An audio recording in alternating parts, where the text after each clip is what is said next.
Hello everyone, I'm going to show you how to insert the picture on the command.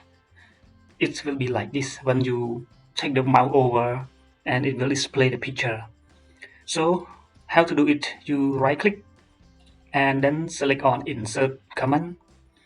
Will display your name but you can delete it and you right click on the corner, right click and click on format command.